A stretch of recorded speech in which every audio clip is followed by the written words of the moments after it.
Hi friends, कैसे हैं आप सब। देहाती भोजपुरी लोकगीत चैनल पे आपका बहुत बहुत स्वागत है। तो दोस्त, आप सबके बीच में मैं साझा पराती गीत गाऊंगी जो शादी ब्याह में सबके घर में ही गाया जाता है। जैसे पूर्वजों लोग नहीं रहते हैं ना, जैसे उन्हीं लोग को नाम मतलब आमंत्रित किया जाता है हम लोग के शादी में, कि वो भी अपने नाती पोता के शादी में उनको भी आमंत्रित किया जाता है। उन्हीं लोग का नाम रख करके ये गाना गाया जाता है। तो सुबह में और शाम में दोनों को दो तरह का गाना होता है। एक सुबह में होता है जिसको हम प्राती बोलते हैं, शाम में होता है उसको साझा गीत बोलते हैं। तो हम वही शाम में जो गाया जाता है वही गीत आप सबके बीच में मैं सुनाऊंगी। तो देखती हूँ कितने लोग मतलब ये गाना को सपोर्ट कर रहे हैं।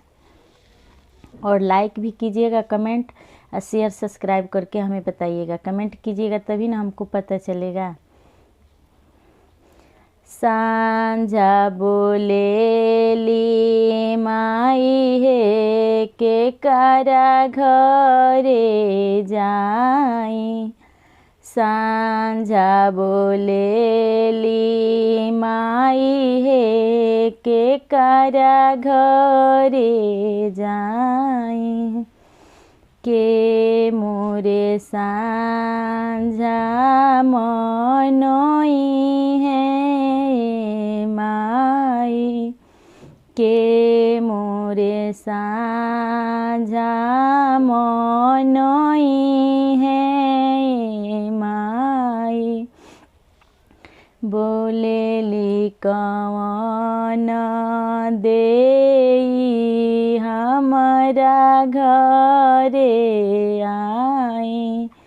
बोलेली कवन देई हमारा घरे आई।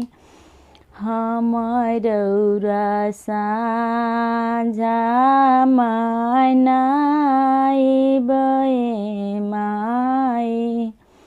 हमरौरे साझा मनाई बे माई।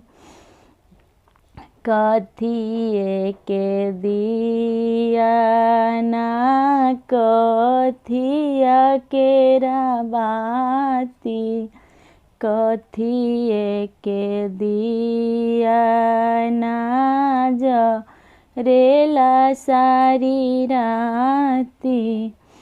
सोनवे के दिया ना कपूरवे के बाती।